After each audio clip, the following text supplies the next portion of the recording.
Halo pemirsa, Sorotan Dunia hadir menemani Anda dengan beragam informasi seputar peristiwa dan isu global dari berbagai belahan dunia. Bersama saya Tiara Dianti dan inilah Sorotan Dunia untuk Anda. Pemirsa, Perdana Menteri Australia Anthony Albanese menyambut baik rencana damai yang diluncurkan Presiden Amerika Serikat Donald Trump untuk mengakhiri perang di Gaza. Dalam konferensi pers di Canberra, Albanese menyebut rencana ini sebagai peluang bersejarah yang tidak boleh disia-siakan. Australia welcomes President Trump's plan to bring peace to Gaza after 2 years of conflict and a devastating loss of life. Australia has long called for a ceasefire. We have called for the hostages to be released and for Hamas to give up its arms. I certainly have welcomed the opportunity to discuss the plans for a ceasefire moving forward over the past week with a range of leaders. And Australia affirms the plan's commitment to denying Hamas any role in the future governance of Gaza, calls on Hamas to agree to the plan, lay down its arms and release all remaining hostages. Australia wants to see aid given to the desperate people of Gaza who need this peace plan. Sehari sebelumnya, Trump meluncurkan proposal damai yang berisi 20 poin. Rencana itu didukung terbuka oleh Perdana Menteri Israel Benjamin Netanyahu yang menilai dapat membawa jaminan keamanan jangka panjang bagi Israel. Isi proposal mencakup penghentian perang secara menyeluruh, pembebasan seluruh sandera, dan pembentukan badan internasional untuk rekonstruksi Gaza. Namun beberapa syarat seperti pembubaran sayap militer Hamas sebelumnya sudah berulang kali ditolak oleh kelompok tersebut. Dalam pernyataannya, Trump menyebut rencana ini sebagai kesempatan terakhir untuk memulihkan stabilitas di Timur Tengah. Ia menegaskan Amerika Serikat siap memberikan jaminan keamanan bagi Israel, sekaligus menawarkan paket bantuan ekonomi internasional untuk wilayah Palestina. Albanese menyatakan Australia konsisten mendukung solusi dua negara sebagai dasar diplomasi, serta siap bekerja sama dengan mitra regional dan PBB untuk memastikan proses damai terlaksana.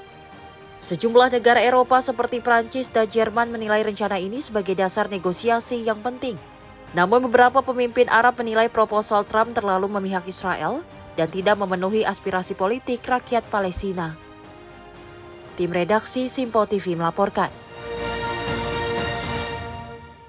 Sebanyak 15 anak sakit dari Gaza tiba di Italia bersama keluarga. Kehadiran mereka merupakan bagian dari misi kemanusiaan untuk memberikan perawatan medis di sejumlah rumah sakit di Italia.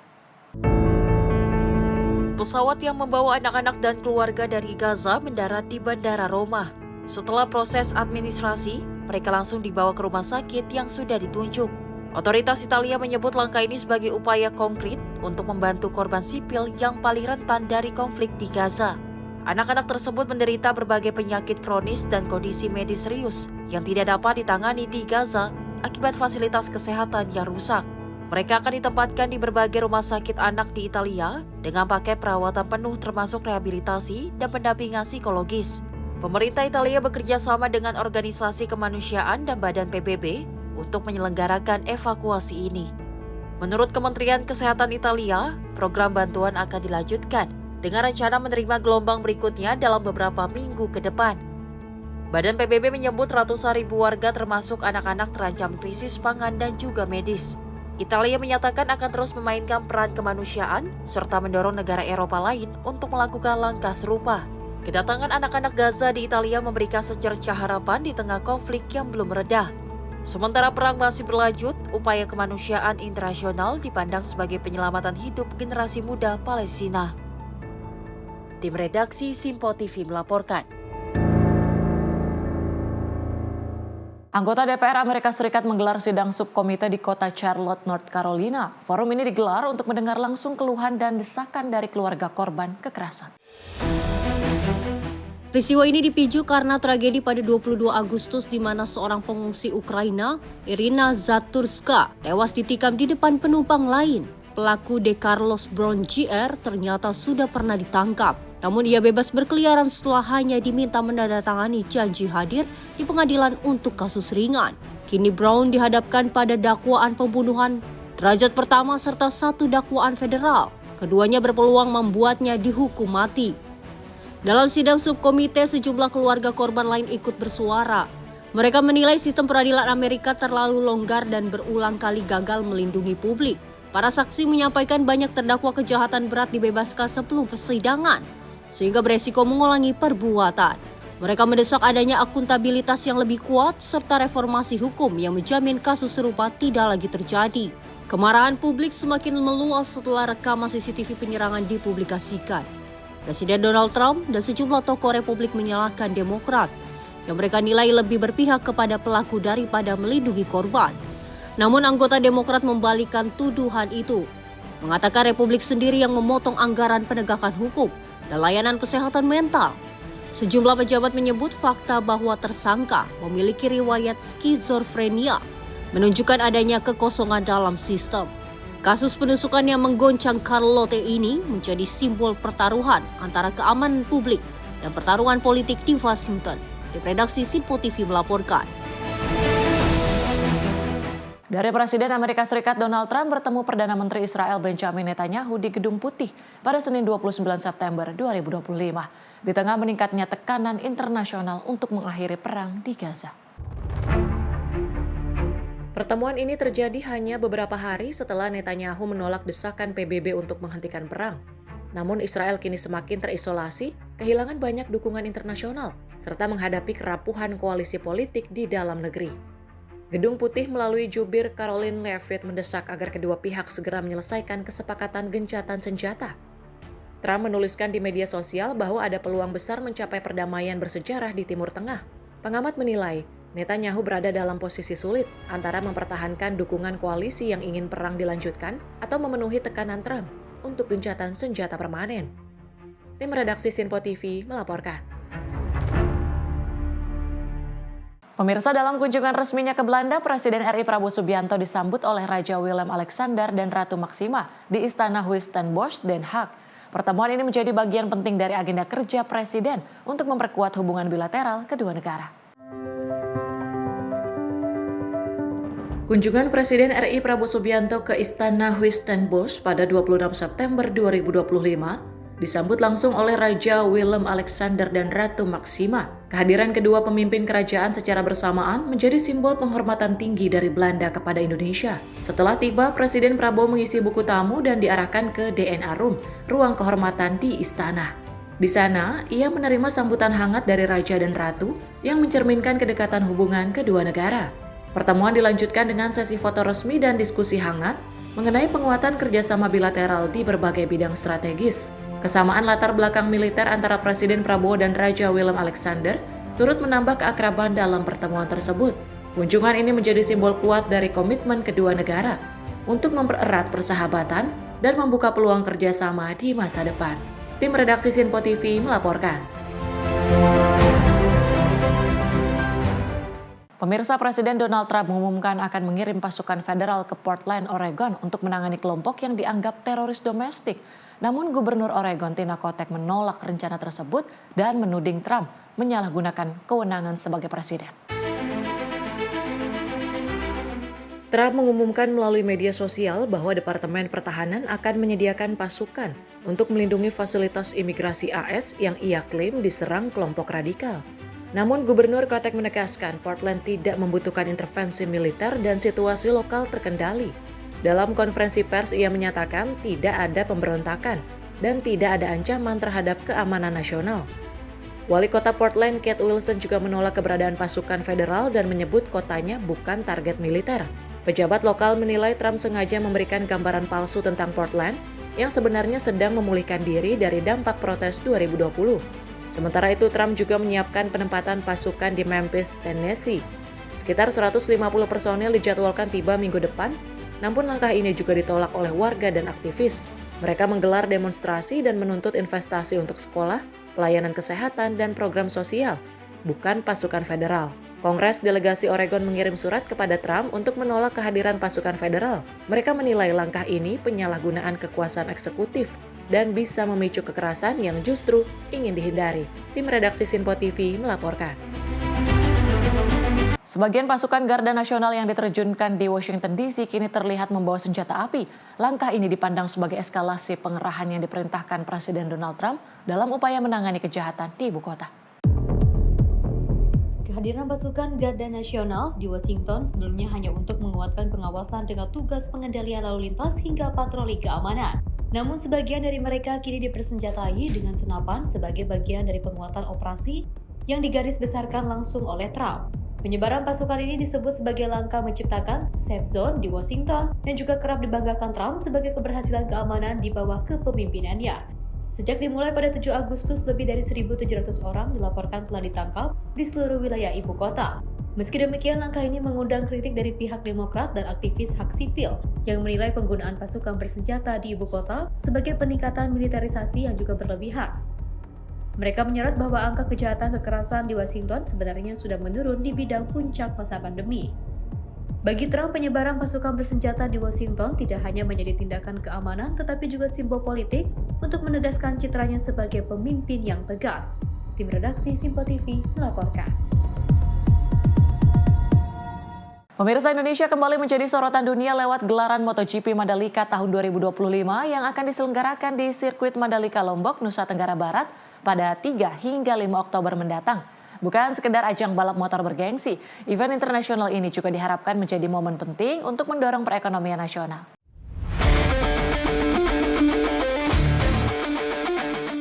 Dalam konferensi pers yang digelar di Auditorium Kemenpora Senayan, Jakarta Pusat, Senin malam, Menteri Pemuda dan Olahraga atau Menpora Erick Thohir menegaskan selain membawa nama Indonesia semakin mendunia, terutama dalam sektor sport tourism, perhelatan MotoGP Mandalika juga harus dimanfaatkan sebagai motor penggerak ekonomi dan pariwisata Indonesia, di mana hal tersebut sejalan dengan arahan dari Presiden RI Prabowo Subianto.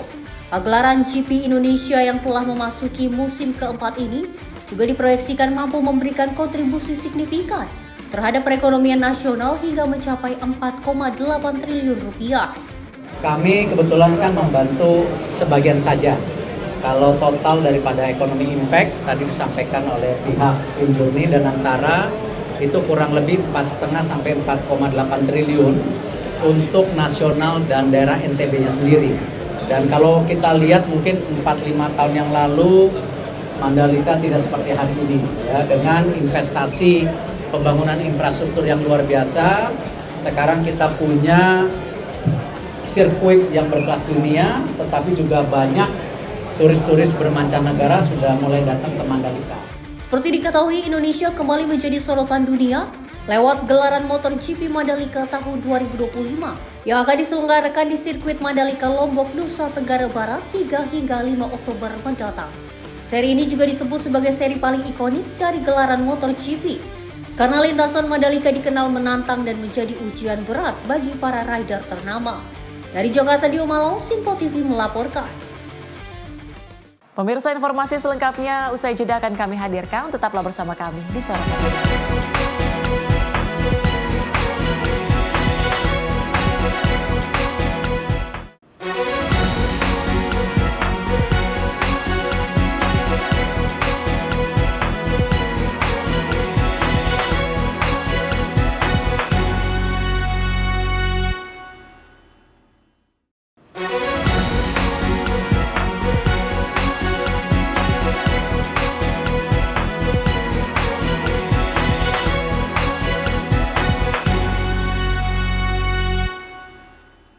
Terima kasih pemirsa, Anda masih menyaksikan Sorotan Dunia dan informasi akan kami lanjutkan.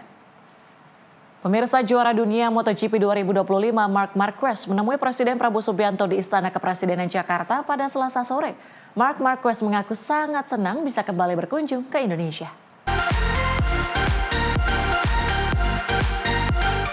Marc hadir bersama dua pembalap muda Indonesia, Mario Suryo Aji dari kelas Moto2 dan Veda Ega Pratama yang berhasil menjadi runner-up di ajang Rookies Cup. Sekitar pukul 17:30 waktu Indonesia bagian Barat, Marc keluar dari istana didampingi Menpora Erick Thohir serta CEO Injourney Maya Watono. Sebelum berangkat, Marc sempat menyapa wartawan dan menyampaikan antusiasmenya menyambut GP Mandalika akhir pekan ini. Ia menyebut Penampilan di GP Mandalika akhir pekan ini akan menjadi penampilan perdana dirinya setelah meraih gelar juara. Hello everybody. I'm super happy to be back here in Indonesia after being world champion just 3 days ago. And will be the first GP, first circuit after being champion, and I will try to enjoy it a lot. I know that we have a lot of fans here, and it's the best circuit and the best country to enjoy it. So let's see if we can enjoy the Mandalika GP. Thank you very much. Thank you. Selain itu, Menpora Erick Thohir menjelaskan bahwa kehadiran Marc Marquez menjadi momentum penting untuk pengembangan sport tourism Indonesia, sekaligus bentuk dukungan terhadap pembalap muda tanah air seperti Mario Suryo Aji dan Veda Ega Pratama. Ya, alhamdulillah tadi Bapak Presiden sudah bertemu juara dunia Marc Marquez. Dia menyampaikan Marc kepada Bapak Presiden, ini sebuah kehormatan bisa ketemu Bapak Presiden. Dan kita lihat dia Indonesia dalam membangun sport tourism ini sangat-sangat dibutuhkan ke depan.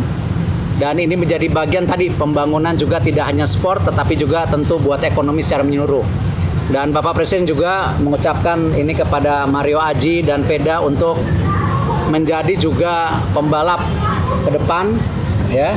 Apalagi Indonesia masih punya kontrak dengan MotoGP sampai 2031. Jadi kesempatan juga tadi tidak hanya menonton melihat tapi kita melahirkan juga generasi muda ke depan. Sekarang Mario udah di Moto2, Veda akan ke Moto3.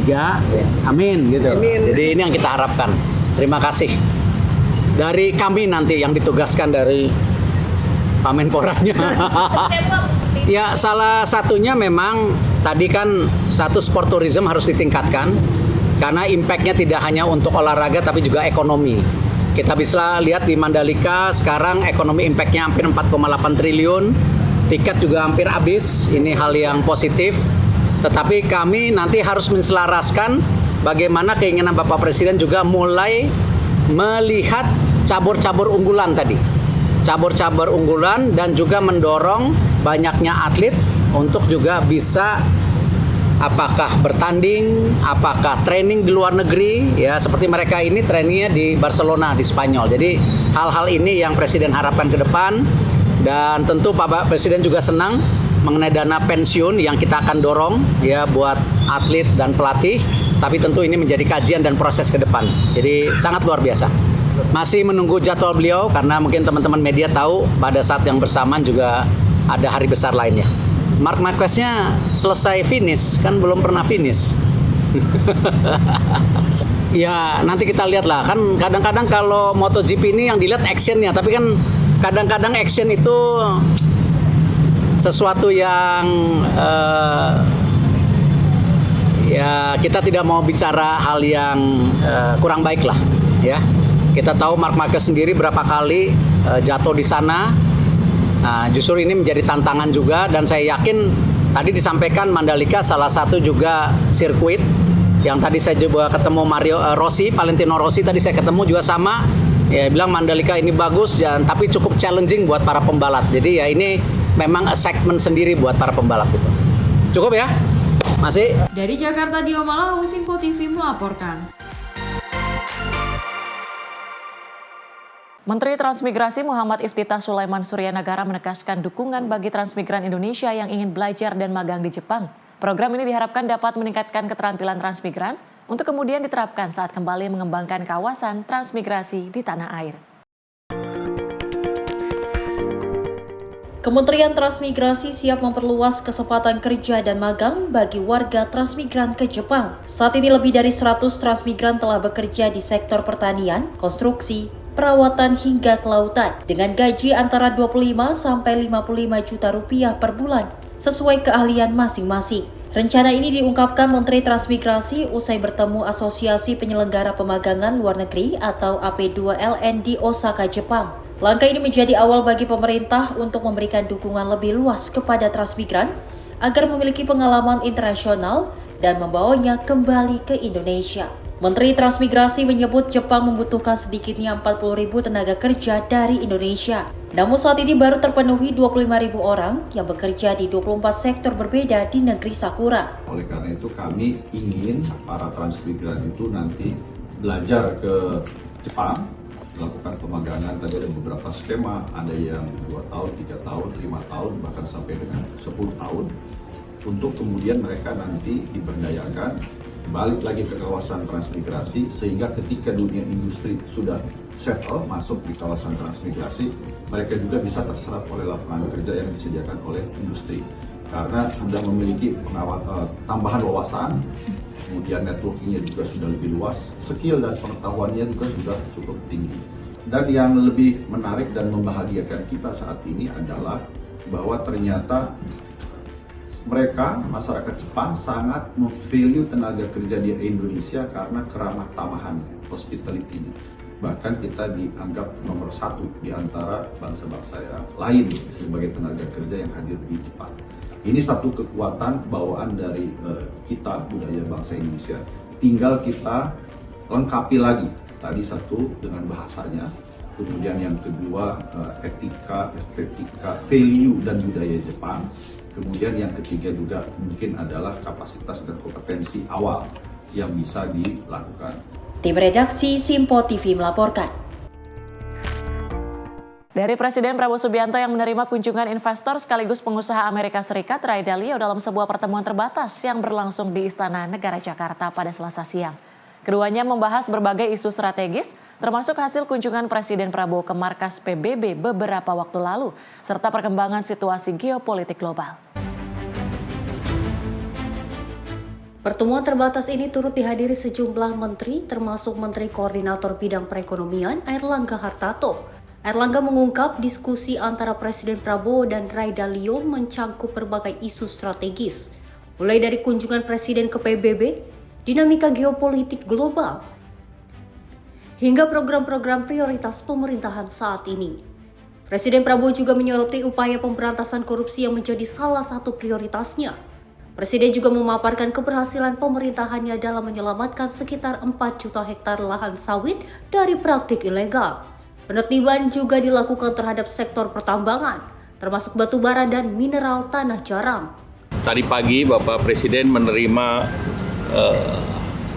Ray Dalio dan Pak Ray Dalio dan Bapak Presiden dengan delegasi terbatas membahas berbagai hal yang terkait dengan kunjungan Bapak Presiden ke kemarin UN, ke PBB, kemudian membahas terkait dengan situasi geopolitik global, dan juga Bapak Presiden menjelaskan program-program yang telah dijalankan di dalam 10 sampai 11 bulan kemarin, dan catatan-catatan dari Bapak Presiden yang juga diberikan komentar oleh Ray Dalio adalah pentingnya agar seluruh sukses ataupun kebijakan yang berbeda yang dilakukan Pak Presiden ini untuk selalu disampaikan ke publik dengan cara yang gamblang, dan tentu Bapak Presiden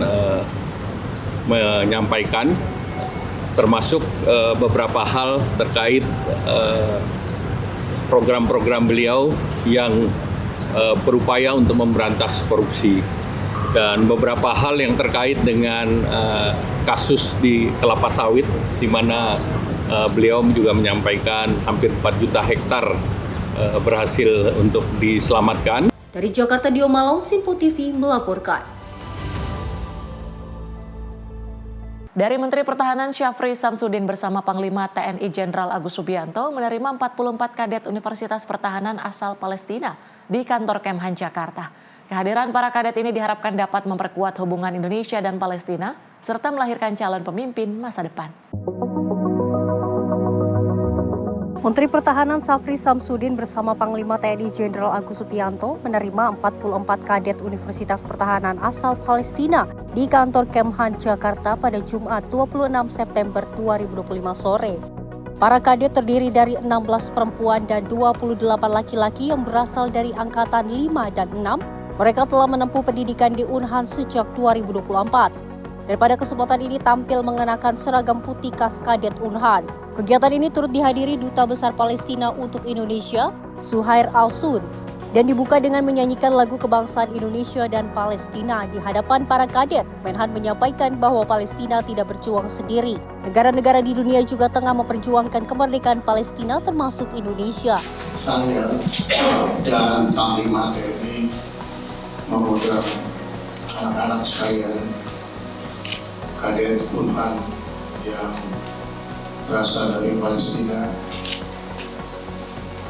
untuk bersilaturahmi, tetapi untuk menyatakan dukungan moral dan semangat bagi anak-anak sekalian untuk perjuangan kemerdekaan Palestina.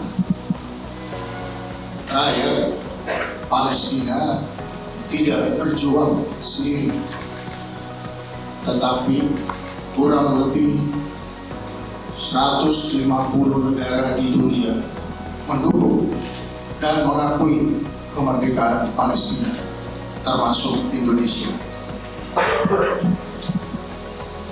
Baru saja para kadet melihat bahwa perjuangan bangsa Indonesia terhadap Palestina sudah sampai mengemuka ke skala global di Perserikatan Bangsa-Bangsa. Azizul Hakim, Simpo TV melaporkan.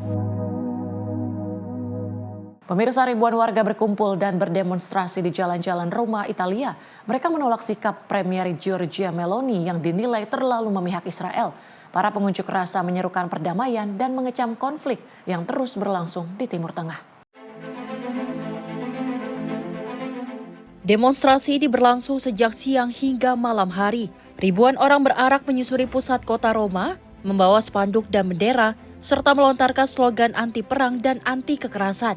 Mereka menyampaikan kecaman terhadap kebijakan pemerintah Italia yang terus menjaga hubungan erat dengan Israel. Para demonstran mengatakan sikap tersebut tidak merepresentasikan keinginan mayoritas rakyat Italia yang menginginkan perdamaian dan keadilan bagi rakyat Palestina. Selain menolak sikap Premier Meloni, demonstrasi ini juga menunjukkan keprihatinan atas situasi kemanusiaan di Gaza dan tepi barat, di mana ribuan warga sipil menjadi korban konflik. Aksi protes ini dinilai sebagai gambaran ketegangan politik di Eropa saat banyak negara dibelah antara mempertahankan hubungan dengan Israel atau menekan pentingnya hentikan kekerasan dan menempatkan perdamaian di garis depan. Di Italia sendiri, dukungan Meloni kepada Israel memicu perdebatan panas di parlemen dan menjadi sorotan publik. Sementara itu, warga yang turun ke jalan menegaskan bahwa tekanan rakyat akan terus berlanjut selama konflik di Timur Tengah masih berlanjut. Tim redaksi Simpo TV melaporkan. Pemirsa, Perdana Menteri Thailand Anutin Charnvirakul bersama anggota kabinetnya menggelar foto bersama setelah mendapat persetujuan resmi dari Raja Maha Vajiralongkorn di Bangkok. Momen ini menandai awal kepemimpinan Anutin setelah gejolak politik yang mengguncang pemerintahan pada tahun ini. Perdana Menteri Thailand Anutin Charnvirakul bersama anggota kabinetnya berpose untuk foto bersama pada Rabu 24 September 2025 setelah menerima persetujuan resmi dari Raja Maha Vajiralongkorn di Bangkok. Rekaman menunjukkan mobil-mobil tiba di gedung pemerintah, sukarelawan terlihat menyiapkan karpet merah.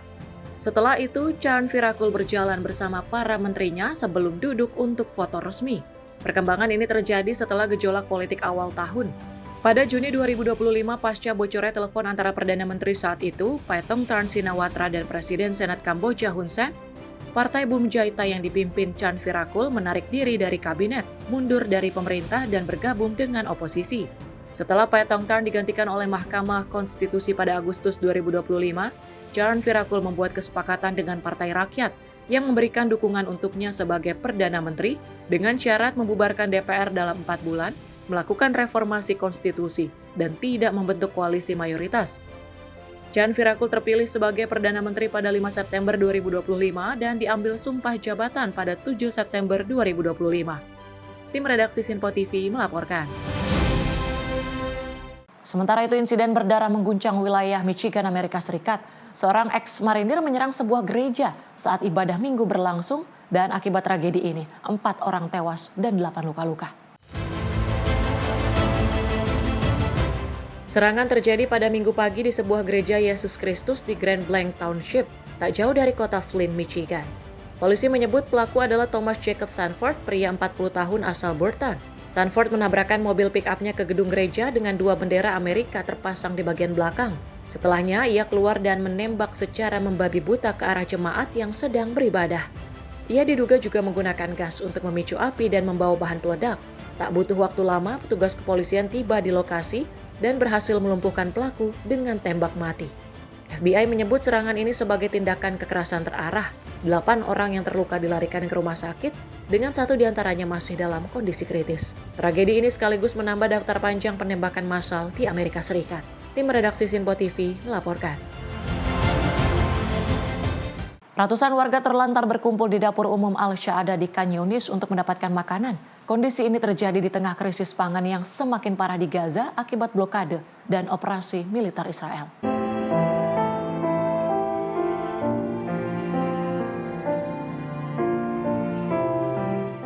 Ratusan pengungsi berkumpul di depan dapur umum Al-Syaada di Khan Younis pada Kamis 25 September 2025 untuk mengantri makanan gratis. Gambar menunjukkan para perempuan, anak-anak, dan lansia mengantri sambil membawa piring, sementara relawan di dalam dapur memasak untuk memenuhi kebutuhan warga. Pemilik dapur Saad Abdin menyatakan setiap hari sekitar 20.000 orang mendapat manfaat dari dapur amal ini. Ia memperingatkan keluarga-keluarga terancam malnutrisi karena makanan bergizi seperti daging, ikan, dan telur tidak lagi tersedia akibat pembatasan Israel atas pasokan ke Gaza. Warga mengaku terkadang hanya mendapat 1 atau 2 porsi makanan, namun tak jarang pulang tanpa apa-apa. Laporan PBB melalui Integrated Food Security Phase Classification menempatkan Gaza pada level 5 atau level tertinggi kerawanan pangan, dengan peringatan 500 juta orang terancam kelaparan, kemiskinan ekstrim, dan kematian. Pada 16 September 2025, Perdana Menteri Israel Benjamin Netanyahu mengumumkan operasi darat berskala besar di Gaza City. Juru bicara IDF, Avichai Adrai menyebut kota itu sebagai zona tempur berbahaya dan meminta warga segera mengungsi ke arah selatan. Tim redaksi Sinpo TV melaporkan.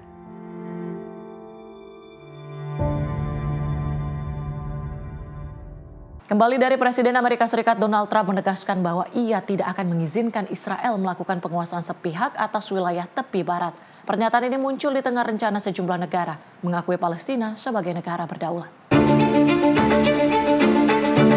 Trump dalam pidatonya menyatakan bahwa ia tidak akan mengizinkan Israel mengambil alih wilayah tepi barat. Ia menekankan bahwa langkah tersebut akan semakin menghambat proses perdamaian antara Israel dan Palestina. Menurutnya, Amerika Serikat tetap mendukung keamanan Israel, namun tidak akan menyetujui tindakan yang berpotensi memicu ketegangan regional. Trump menambahkan keputusan politik yang dilakukan tanpa mempertimbangkan dampaknya dapat membahayakan stabilitas Timur Tengah. Pernyataan ini sekaligus menjadi pesan kuat bagi pemerintah Israel bahwa Washington menginginkan jalur diplomasi dan negosiasi untuk menyelesaikan konflik. Trump mengaku telah berbicara langsung dengan Perdana Menteri Israel Benjamin Netanyahu, namun ia menekankan sikap tegasnya untuk menolak penguasaan sepihak atas wilayah tepi barat. Ia menilai sudah cukup banyak konflik yang terjadi dan saatnya menghentikan langkah-langkah yang bisa memperburuk keadaan. Tim redaksi Sinpo TV melaporkan.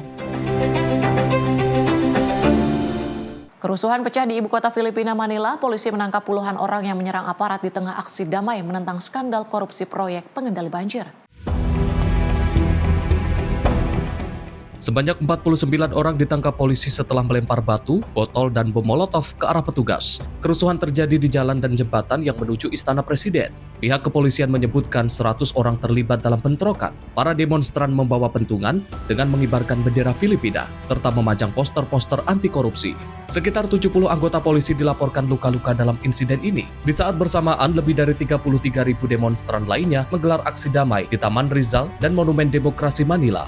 Mereka menyuarakan kemarahan atas korupsi proyek pengendalian banjir yang diduga melibatkan anggota parlemen, pejabat, hingga kontraktor. Uskup Agung Pablo Virgilio David, Ketua Konferensi Wali Gereja Filipina, menghimbau agar aksi dilakukan secara damai dan mendorong pemerintah untuk bertanggung jawab. Presiden Ferdinand Marcos Jr. sebelumnya telah menyoroti skandal ini dalam pidato kenegaraan bulan Juli lalu. Ia membentuk komisi independen untuk menyelidiki sekitar 9.855 proyek pengendali banjir dengan nilai lebih dari 545 miliar peso. Akibat kejadian ini, sejumlah sekolah di Manila terpaksa ditutup. Tim redaksi Sinpo TV melaporkan. Dari mantan Presiden Korea Selatan Yoon Suk Yeol muncul di Pengadilan Distrik Sentral Seoul menghadiri sidang perdana terbarunya. Hal ini merupakan bagian dari serangkaian proses hukum yang dihadapi Yoon, termasuk tuduhan pemberontakan dan penyalahgunaan kewenangan terkait deklarasi darurat militer yang dikeluarkannya pada Desember tahun lalu. Yoon Suk Yeol yang saat ini ditahan dibawa ke pengadilan dengan pengawalan ketat untuk menghadapi tuduhan tambahan dalam kasusnya yang sudah berlangsung sejak awal tahun ini. Tuduhan terbaru tersebut meliputi penyalahgunaan kekuasaan dan menghalangi proses hukum setelah Yoon mengeluarkan deklarasi martial law pada Desember. Tindakan tersebut memicu kritik internasional dan menyulut gejolak politik di dalam negeri. Sidang tersebut juga merupakan kelanjutan dari proses hukum terkait dugaan pemberontakan yang telah ditangani oleh jaksa sejak beberapa bulan terakhir. Menurut otoritas setempat, Yoon terancam hukuman penjara jangka panjang jika terbukti bersalah atas seluruh tuduhan yang dilimpahkan kepadanya. Pengadilan dikabarkan telah menolak permohonan pembebasan sementara dengan alasan resiko penghapusan bukti dan intervensi terhadap saksi. Insiden ini kembali membuka debat publik soal stabilitas politik dan independensi sistem peradilan di Korea Selatan. Tim redaksi Sinpo TV melaporkan. Pemirsa, ribuan warga Filipina terpaksa meninggalkan rumah mereka karena ancaman Super Typhoon Ragasa. Otoritas menyatakan langkah evakuasi massal dilakukan untuk melindungi warga dari potensi banjir besar dan longsor yang dipicu curah hujan ekstrim. Rekaman dari wilayah utara Filipina memperlihatkan warga berduyun-duyun menuju tempat pengungsian. Mereka membawa perlengkapan seadanya, mulai dari pakaian, makanan, hingga barang berharga. Otoritas lokal melaporkan lebih dari beberapa ribu orang telah dievakuasi ke gedung-gedung sekolah dan pusat komunitas yang disulap menjadi tempat penampungan darurat. Badan Cuaca Filipina menyebut Ragasa sebagai salah satu topan terkuat dalam beberapa tahun terakhir. Dengan kecepatan angin yang dapat melampaui 200 km per jam, topan ini beresiko memicu tanah longsor di daerah pegunungan serta banjir luas di kawasan pesisir. Di sejumlah kota, aktivitas sekolah dan perkantoran dihentikan untuk meminimalisir resiko. Pusat-pusat perbelanjaan juga menurunkan jam operasional, sementara pasar tradisional ramai oleh warga yang menyetok kebutuhan pokok. Petugas penyelamat dan relawan telah disiagakan, lengkap dengan peralatan darurat untuk penyelamatan dan evakuasi lanjutan. Hingga saat ini belum ada laporan korban jiwa, namun sejumlah pakar cuaca mengingatkan dampak terburuk dari Super Typhoon Ragasa baru akan terlihat setelah topan ini mendarat sepenuhnya. Tim redaksi Sinpo TV melaporkan. Pemirsa, informasi lainnya kami hadirkan usai jeda. Tetaplah bersama kami di Sorotan Dunia.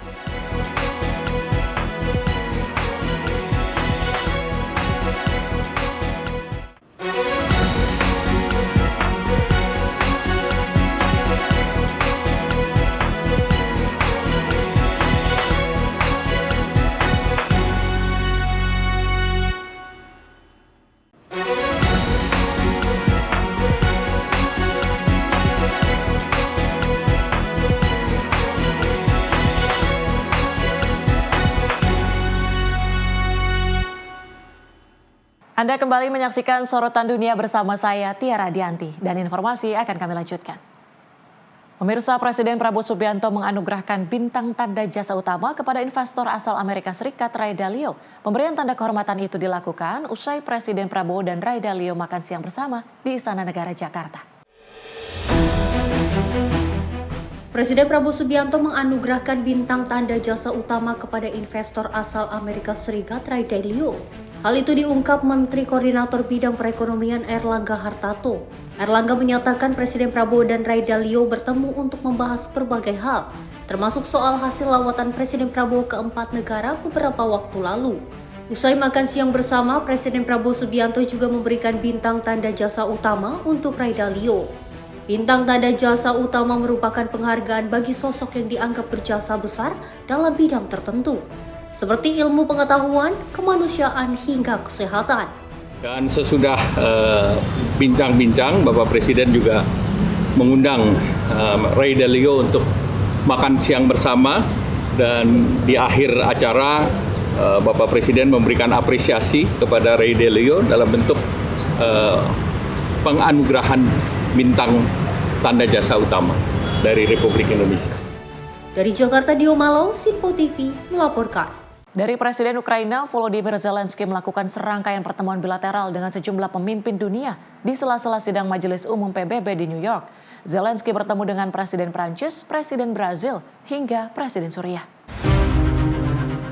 Inilah video yang menunjukkan Zelensky bersalaman dan berpelukan dengan Presiden Prancis Emmanuel Macron, Presiden Brazil Luiz Inácio Lula da Silva, dan Presiden Suriah Ahmed Hussein al-Shara sebelum melanjutkan pembicaraan dengan masing-masing delegasi. Pertemuan dengan Suriah ditutup dengan penandatanganan komunike bersama untuk secara resmi memulihkan hubungan diplomatik.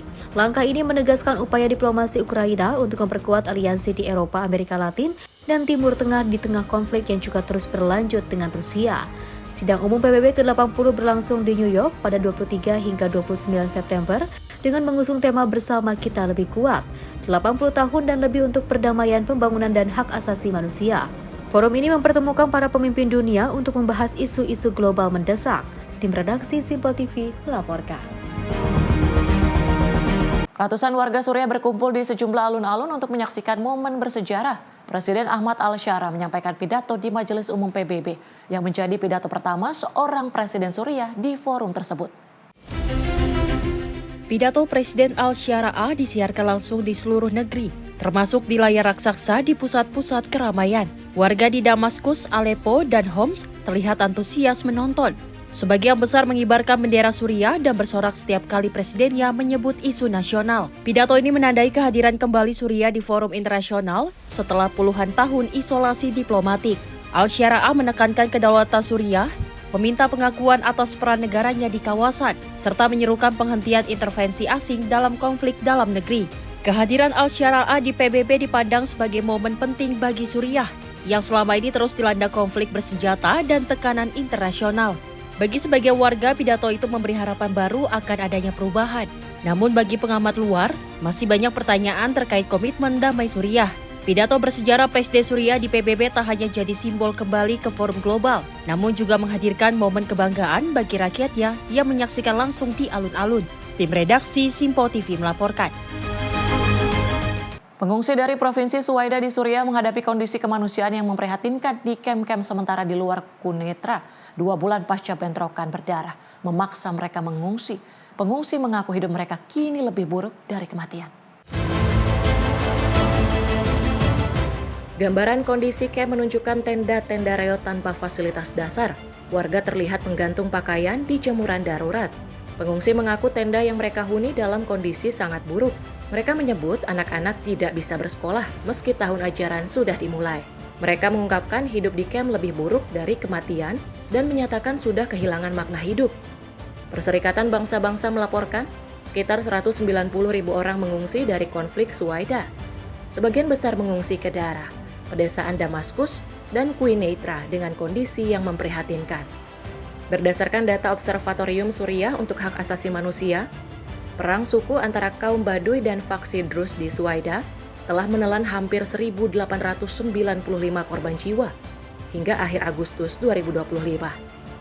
Sementara itu pada Desember 2024, kelompok bersenjata dipimpin Hayat Tahrir al-Syam mengambil alih kekuasaan di Suriah.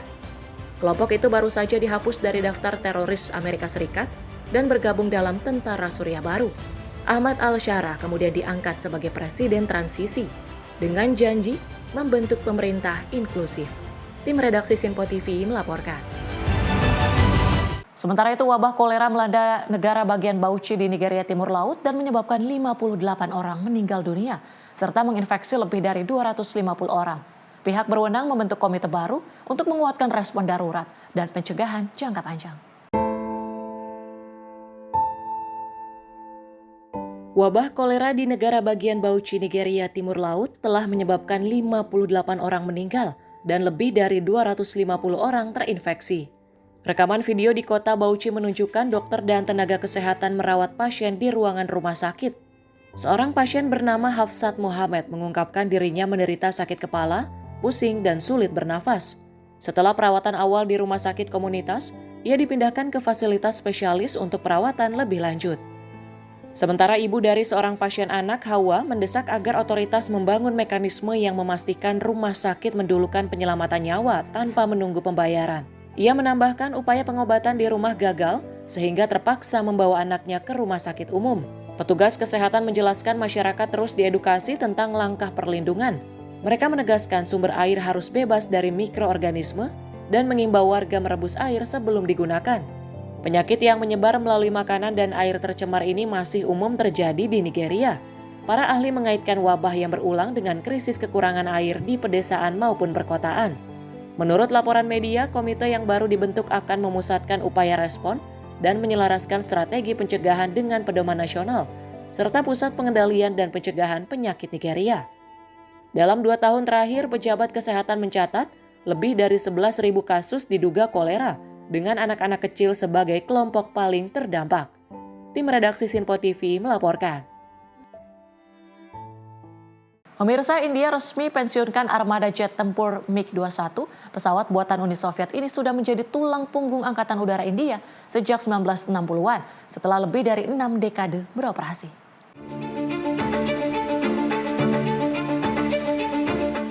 Upacara perpisahan digelar di Pangkalan Udara Chandigarh, India Utara. Kepala Staf Angkatan Udara Air Marshal A.P. Singh melakukan sorti terakhir dengan MiG-21. Disaksikan langsung Menteri Pertahanan Rajnath Singh setelah mendarat pesawat ikonik itu mendapat penghormatan terakhir dengan semprotan meriam air. Pesawat ini juga menjadi sekolah terbang yang melahirkan banyak generasi pilot tempur India. Namun seiring waktu, teknologinya makin tertinggal dan biaya perawatannya terus membengkak. Catatan resmi menyebutkan antara 1971 hingga 2012, terjadi 482 kecelakaan melibatkan MiG-21, sebanyak 171 pilot tewas, ditambah puluhan korban sipil dan militer lainnya. Tingginya angka korban membuat MiG-21 dijuluki Flying Coffin. Pensiunnya MiG-21 membuat kekuatan tempur India berkurang menjadi 29 skuadron, jauh di bawah target ideal 42 skuadron. Analis menilai kekurangan ini bisa membuat India rentan menghadapi ancaman dari 2 front sekaligus, yaitu China dan Pakistan, yang sudah memiliki jet tempur modern. Untuk menutup kekosongan, pemerintah India mengandalkan jet tempur buatan dalam negeri Tejas, serta berencana membeli jet asing yang akan dirakit lokal. Saat ini India juga mengoperasikan jet canggih seperti Rafale dan Mirage 2000 buatan Prancis, serta Su-30 dan MiG-29 buatan Rusia. Tim redaksi Sinpo TV melaporkan. Pengadilan lingkungan pertama di Chile menjatuhkan putusan melawan negara terkait kerusakan lingkungan akibat tumpukan sampah ilegal di Alto Hospicio, wilayah Tarapaca. Negara diwajibkan menyusun rencana pemulihan lingkungan di kawasan terdampak termasuk Gurun Atacama. Carla Viles, Direktur Organisasi Deserto Vestido, mengunjungi area terdampak di Alto Hospicio pada Rabu 24 September 2025. Ia menyatakan putusan pengadilan ini sangat penting karena untuk pertama kalinya negara kalah dan harus bertanggung jawab. Negara diberi waktu 6 bulan untuk menyusun solusi dan 10 tahun untuk melaksanakan resolusi akhir. Desainer mode asal Tarapaca, Kim Carey, mengungkap, masalah bermula dari masuknya pakaian bekas impor dalam jumlah besar yang dijual di pasar Quebradilla. Pakaian yang tak terjual kemudian dibakar di lereng perbukitan. Sementara itu, Direktur Lingkungan Kota, Aquiqua Diogo Lopez, menilai putusan pengadilan ini meringankan beban yang selama ini ditanggung pemerintah daerah. Negara Chile wajib memaparkan rencana pemulihan yang meliputi pembuangan sampah, restorasi tanah, pemantauan, dan partisipasi warga. Diperkirakan sekitar 30.000 ton limbah pakaian dan sampah lainnya mencemari Gurun Atacama, dan angka ini baru dari 1 titik pembuangan. Tim redaksi Sinpo TV melaporkan.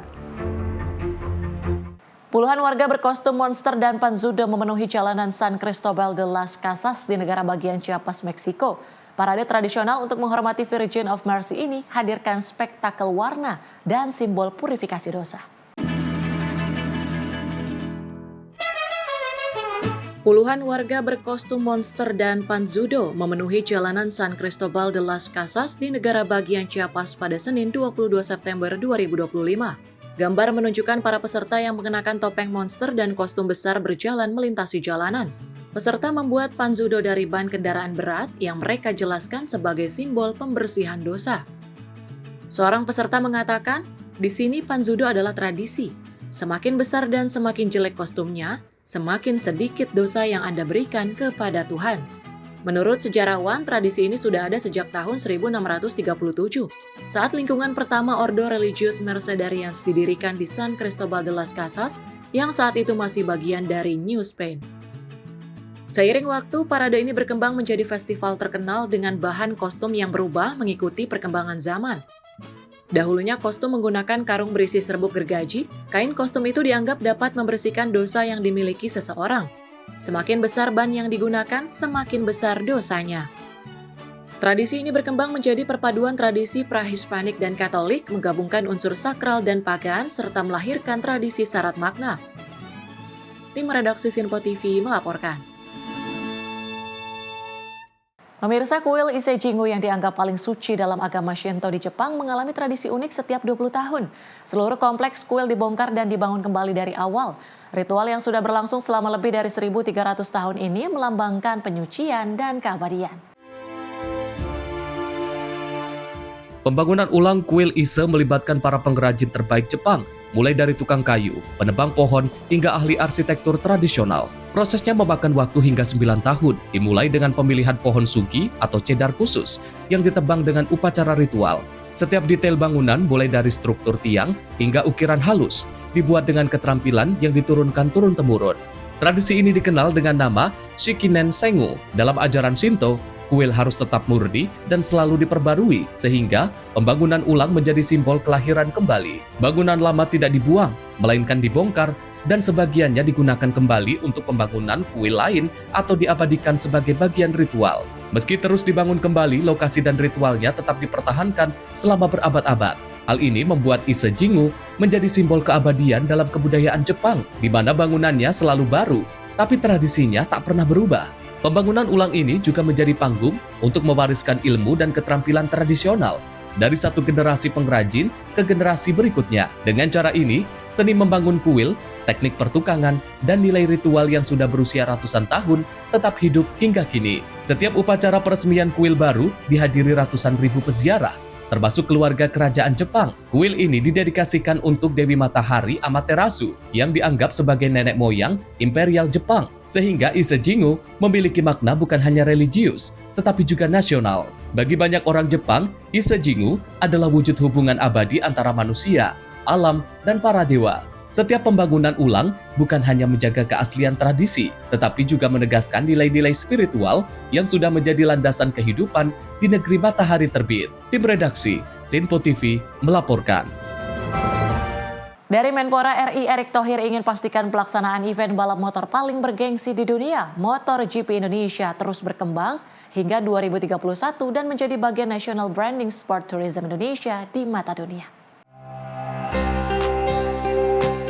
Menteri Pemuda dan Olahraga Republik Indonesia Erick Thohir ingin pastikan pelaksanaan event balap motor paling bergengsi di dunia, MotoGP Indonesia, terus berkembang hingga 2031 dan menjadi bagian National Branding Sport Tourism Indonesia di mata dunia. Tahun ini MotoGP Indonesia akan diselenggarakan di Pertamina Mandalika International Circuit, Lombok, Nusa Tenggara Barat pada 3 hingga 5 Oktober 2025 mendatang. Hari ini kita mendapat sebuah kehormatan bisa mensupport MotoGP, di mana kebetulan perubahan yang terjadi di Kemenpora ke depan, selain kita menguruskan pemuda-pemudi, memasyarakatkan olahraga, lalu juga peningkatan prestasi, ternyata ada ekonominya, yaitu sport tourism. Menurut Menpora Erick, dirinya seperti dejavu karena 4 tahun lalu dirinya diminta untuk mengawal MotoGP, termasuk Grand Prix-nya itu bisa diselenggarakan dengan baik di Indonesia. Presiden Prabowo, lanjut Menpora Erick, menginginkan pertumbuhan ekonomi dan eskalasi percepatan dan sport tourism harus menjadi salah satu penunjang pertumbuhan ekonominya. Tim redaksi Sinpo TV melaporkan. Dan pemirsa, informasi tadi sekaligus menutup jumpa kita kali ini. Saya Tiara Dianti, mewakili seluruh kerabat kerja yang bertugas, pamit undur diri. Terima kasih dan sampai jumpa.